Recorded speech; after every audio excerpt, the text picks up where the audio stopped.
Underworld यानी ये Mumbai saga है, नशे का, पैसे का, अंडरवर्ल्ड का, बॉलीवुड का, बड़ी फिल्मी हस्तियों का। लेकिन इस बीच एक और बड़ी खबर आ रही है, समीर वानखेड़े का हो सकता है एनसीबी से ट्रांसफर। सूत्रों के हवाले से बड़ी खबर, विवादों में फंसने के बाद हट सकते हैं समीर वानखेड़े। गवाह ने किया था 18 करोड़ की डील का खुलासा। आर्यन की गिरफ्तारी के बाद ये गंभीर सवाल उठे हैं। इस वक्त की बहुत बड़ी खबर है, समीर वानखेड़े का एनसीबी से ट्रांसफर हो सकता है। समीर वानखेड़े एक ऐसे ऑफिसर हैं जो इससे पहले इनकम टैक्स डिपार्टमेंट में रह चुके हैं, एनआईए में भी रह चुके हैं, और उसके बाद फिर 2019 में जब से एनसीबी में आए तभी से एक सर्जिकल ऑपरेशन अगर कहा जाए तो गलत नहीं होगा, ड्रग्स सिंडिकेट के खिलाफ समीर वानखेड़े ने किया है।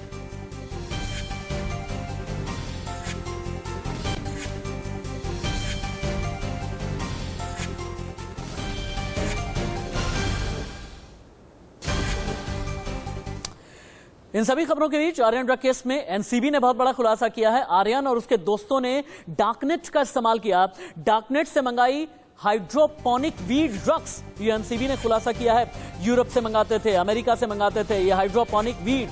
एनसीबी ने ये खुलासा किया है। हाइड्रोपोनिक वीड का मतलब यह है कि बहुत ही ज्यादा महंगा गांजा, हाइड्रोपोनिक वीड ये मंगाते थे, डार्कनेट के जरिए मंगाते थे, डीप वेब के जरिए मंगाते थे, बिटकॉइन के जरिए पेमेंट की जाती थी। अब आप ये जानना चाहेंगे कि आखिरकार ये डार्कनेट है क्या, तो हम आपको बताएंगे और दिखाएंगे। अब आपको हम दिखाते हैं कि डार्कनेट जिसके जरिए ड्रग्स मंगाए गए, डार्कनेट और डीप वेब, आखिरकार ये चीज क्या है। इंटरनेट की काली दुनिया होती है जिसे बोलते हैं डार्कनेट। आसान शब्दों में समझिए, हथियार का ऑनलाइन ऑर्डर डार्कनेट के जरिए देते हैं, ड्रग्स का ऑनलाइन ऑर्डर डार्कनेट के जरिए देते हैं। डार्कनेट में जो यूआरएल होता है, यानी आप कुछ भी अगर डालेंगे, कोई भी वेब एड्रेस डालते हैं, इसे ट्रैक करना मुश्किल है। इसे डीप वेब भी कहा जाता है। इंटरनेट का 94% हिस्सा डार्कनेट ही है। सिर्फ 3 लेयर होती है इंटरनेट की। एक सरफेस वेब है जो 6% हिस्सा है, जो हम और आप जानते हैं, www वाला। लेयर 2 है जो डीप वेब आती है, और उसके बाद फिर अंदर की एक और लेयर है जिसे डार्क वेब कहते हैं, और इंटरनेट का 94% हिस्सा यही है। अब इस डार्कनेट में ड्रग्स के किस कोडवर्ड का इस्तेमाल किया जाता था, आप ये देखें। मंगाने के लिए फुटबॉल यानी बहुत ज्यादा क्वांटिटी में, हैश यानी हशीश, वीड यानी गांजा, इसके अलावा बड यानी चरस, और चरस के लिए रुपया शब्द का भी इस्तेमाल करते थे। पाउंड यानी ब्लूबेरी कुश, दिरहम स्ट्रॉबेरी कुश, आईएनआर यानी लोकल वीड, माल यानी अफीम। हालांकि अफीम को डॉलर भी बहुत बार कह करके बुलाया जाता था, पुकारा जाता था। लेकिन इस बीच बॉम्बे हाईकोर्ट में आर्यन खान की जमानत पर सुनवाई। हाईकोर्ट में मुकुल रोहतगी करेंगे आर्यन की पैरवी। 21 दिन से मुंबई के आर्थर रोड जेल में कैद है आर्यन खान। कोर्ट में एनसीबी करेगी आर्यन की जमानत का विरोध। सेशंस कोर्ट, एनडीबीएस कोर्ट से खारिज हो चुकी है बेल याचिका। अभी की बड़ी खबर, आर्यन के लिए वकीलों की फौज तैयार हुई है। बॉम्बे हाईकोर्ट में आर्यन खान की जमानत की सुनवाई।